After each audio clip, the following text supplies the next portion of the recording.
We're now joined by UTSA football coach and a great friend of the show, Jeff Traylor, with Paul Craig, David Smoke on 365 Sports. My God, we finally got you on Zoom. Are you the most handsome devil ever? David, I think we're both way past the point of our prime, so I will take any compliment I can get. I appreciate it. How intense is this rivalry with UTSA and Texas State, the proximity, and obviously the natural rivalry with a player you coached in high school? It's what makes sports fun. Communities both are very excited about the game. They remind me a lot of us. You know, he got in there and he got a program going that hadn't been going. He's on that honeymoon ride right now. It's the best time of your life when you're in his spot. And it reminds me of where we were in 21, where I had my whole team returning. I had a very good year. Our first year exceeded a lot of expectations, and it's just nice when you have that many players returning. He's got 18 starters back. He got the Sun Belt Player of the Year to come in at quarterback. And, you know, he hasn't been doing it long enough yet, David, to know the honeymoon does end. But he's enjoying it right now, and I couldn't be more thrilled for my buddy to be enjoying his honeymoon ride right now. Now, I'm assuming this is the first time this has happened to you at UTSA where you've played a player, you've coached against a player that you coached in high school. Did it ever happen in high school when you were there where you coached against somebody who you'd coached? Yeah, it did as an assistant, but never as a head coach. GJ was the first one, obviously, last year. I know personally I do not enjoy this because of our relationship. There's nothing worse than when you play one of your best friends in this business, which happens more than when you play one of your former players, much less your high school quarterback, much less the situation he went through with his father. Yep. And then him basically coming to me, and despite what everybody says, which David knows is better than anybody, we did not recruit GJ. GJ really wanted to come play for us. His father really wanted to put him somewhere that he felt would be good for somebody to take care of GJ. GJ was in a tough state of mind back then. His pops had just been shot.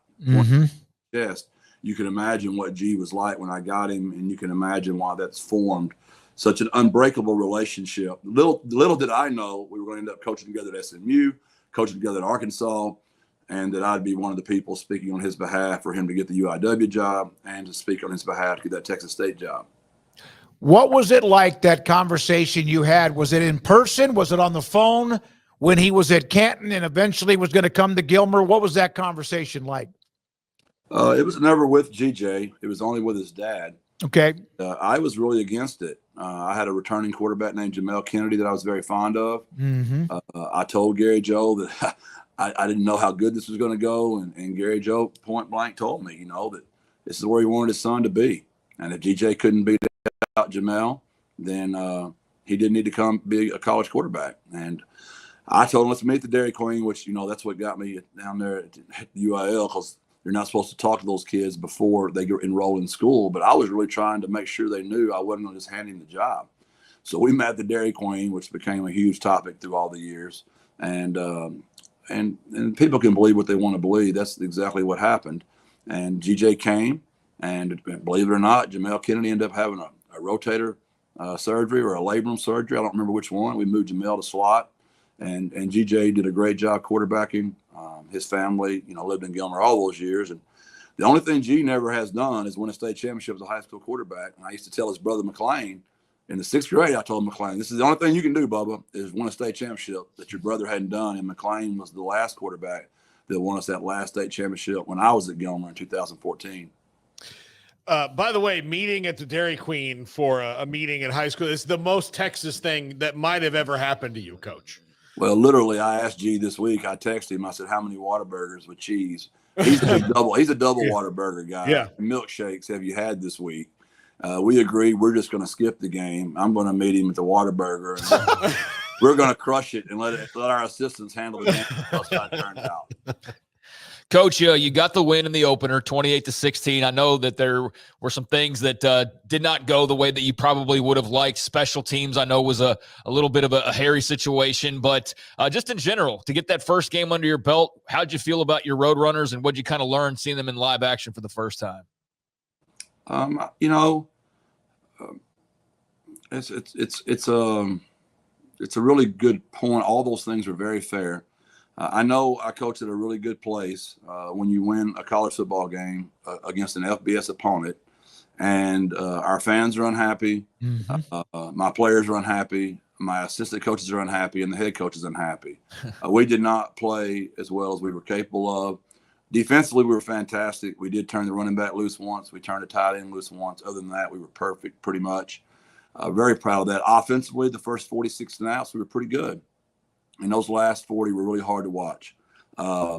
Is that conditioning? Is that physical toughness? Is that mental toughness? Is that Kennesaw being better coaches than us? That's what we got to work out. Special teams wise, it was our specialists that weren't good, and that's shocking because I've got really good specialists. I believe that'll fix itself, but that's kind of where we are, and it's really good to be 1-0 and angry. Jeff, how much have you changed after? And you don't have many.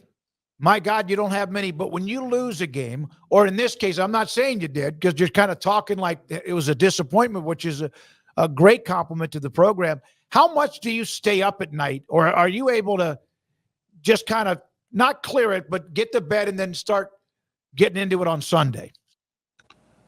I've learned I'm not going to sleep anyway the night of the game. I sleep really well on Friday nights. I'm different than most people, which you can attest to that very dearly. I know, David. I sleep well on Friday night because I really have done my very absolute best, and I'm exhausted and I sleep well. I do not sleep a wink on Saturday night because my adrenaline just rushes so much. So I go ahead and put the bed, I grade it that night by myself at home. And you can imagine grading the entire game. You know, my special teams coordinator grades special teams, defense, offense. But when you're the head coach and you grade every play, that's probably, a 6-hour adventure at minimum. And I'm not grading every player, don't get me wrong, but I'm grading the things that stick out. So, that's 6 hours, but I'm not going to sleep anyway. But I feel way better on Sunday. I'm just exhausted. And then usually, Monday, we're game planning the whole day. I was in the office at 2 a.m. Tuesday morning, and that's my best time because we get in about 5 a.m. and I got 3 hours by myself. And I feel good when I'm by myself watching video and grading video. Because when the people get here and you're the head coach, everybody wants 5 minutes, and 5 minutes always turns into 50. Jeff Traylor, UTSA football coach, with us on 365 Sports. Is that one of the hardest parts about being a head coach is everybody wants 5 minutes with you, and you have to learn how to kind of juggle that? Especially with my personality, just because I love people so much. I want everybody to feel valued. I want everybody to understand the head coach cares about them. So with my personality, it's kind of like your greatest strength, your greatest weakness. I love people, and I got to be wise and smart, but I want the people to know that I'm accessible, and I want to do what's best for those guys.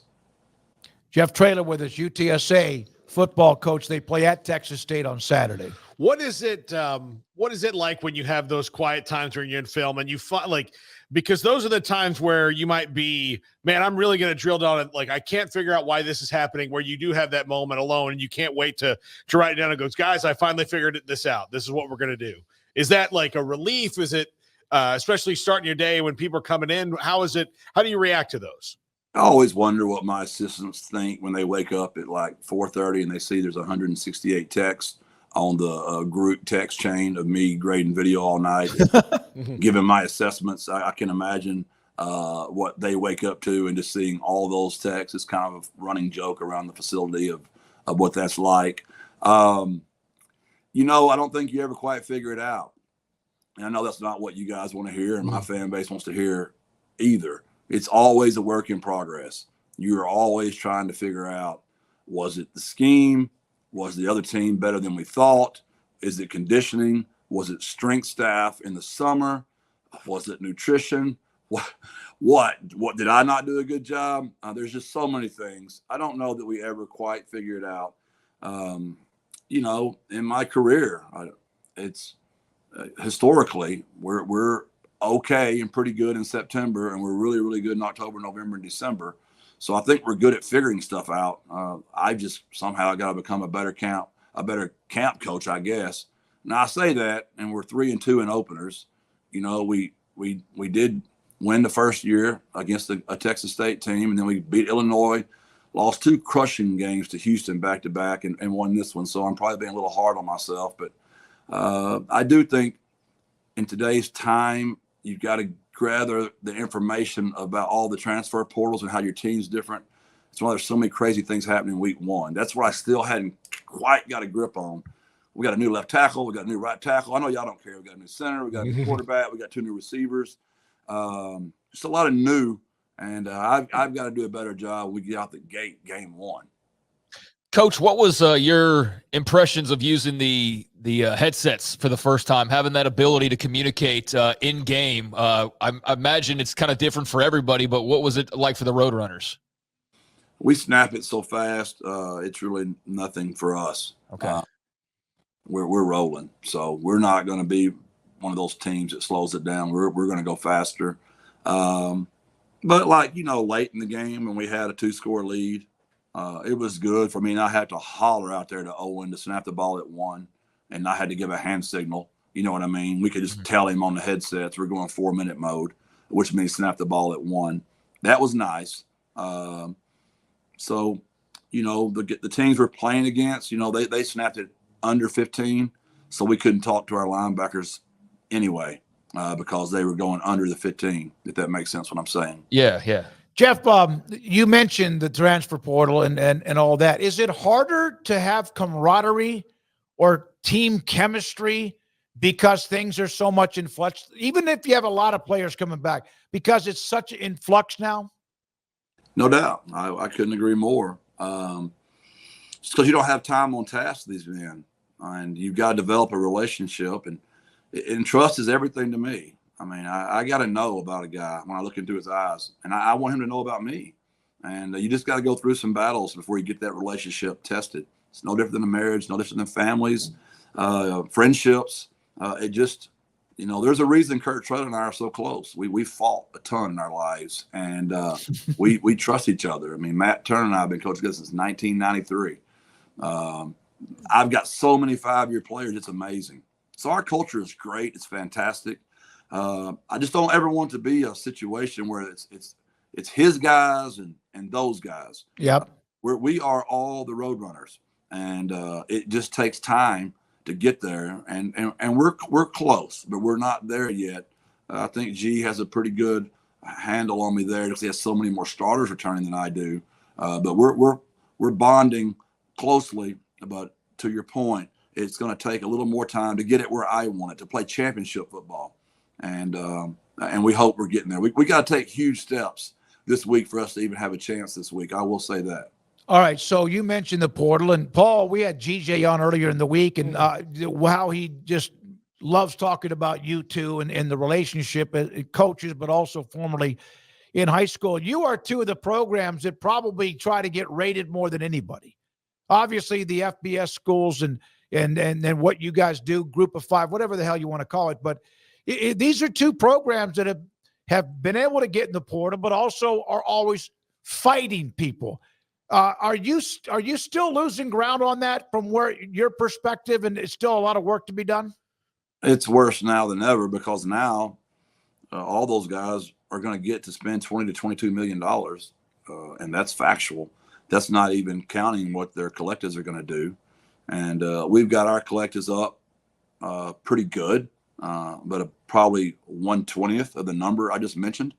And how am I going to keep McEwen and McCowan and my young, really great players now that they can go up to 95 scholarships or 105, whatever they want to do? I think it's going to get a lot harder.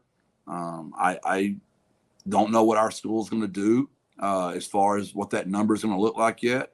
I know they're working on that, but we're recruiting that next year's class now. So it's tough, David. I know I've got to be more, into the future thinking, but I worked really hard to keep this team, and I don't want to lose this team.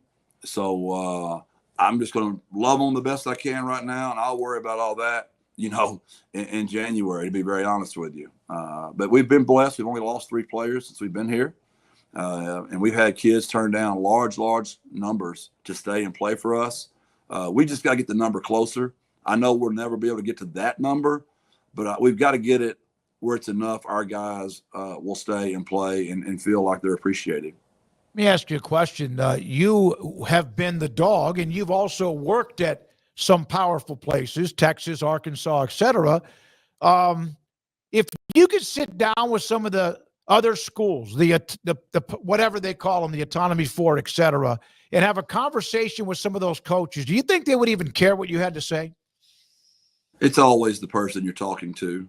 There are still some guys that are about the game, but there's also a lot of guys that they're only about their situation. And I don't really blame them because I understand how cutthroat this business is. And it's sad, but it's the truth. We've got to come up with some way. I don't have the answers for that right now, honestly, but we've got to come up with some way because I know that like last year, David, I was so scared of it that I didn't even want to play some of my young guys. And this year I just said to myself, it's not right. If they deserve to play and they deserve the ball, put them out there. We'll worry about that in December and January. And we'll just be for the kid. And that's what we're going to do. How emotional, last thing, thanks for your time today as always. How emotional will it be? You guys will shake hands and see each other, you and GJ, prior to the game. No matter what happens, how emotional would that post-game handshake be if you win or not with GJ? It's the worst. It's the worst. I mean, on one hand, I'm his former coach, and he's like a son to me. So I know it'd be a huge win for him and his fan base, and for me, it would just be hard. And obviously, if we go down, that would be tough for many reasons. But I'd find some solace in knowing that it's going to really help him and his career. But selfishly, for being my fans and my players, I hope GJ has that feeling and not me. He's got a lot of years left in his old tank. I can at least see, in the next 15 years, I'm going home. He's got to go good another 25 or 30. Man, love talking to you. Good to see you, Jeff. Good luck. Thanks for your time as always. We appreciate you a lot. Y'all the best, David. Thank y'all. God bless. Birds up. Jeff Traylor, Birds Up, Roadrunners, UTSA and Texas State in San Marcos. And UTSA has had a lot of success against Texas State over the years.